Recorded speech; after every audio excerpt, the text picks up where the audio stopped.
காலமெல்லாம் காத்திருக்கிறாயோ? கனவெல்லாம் நனவாகாதே புலம்புகிறாயோ? சொந்த வீடு ஒன்று இல்லை என கண்ணீரோடு நிற்கிறாயோ?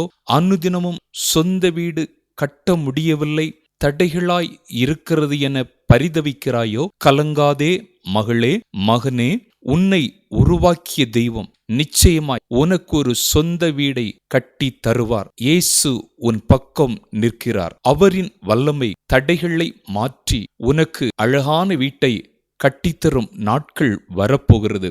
உன் சொந்த வீட்டின் அஸ்திபாரம் இயேசு, மூளைக்கு தலைக்கல் இயேசு, ஜீவனுள்ள கல் இயேசு. இன்றே நீ இயேசுவை நம்பு.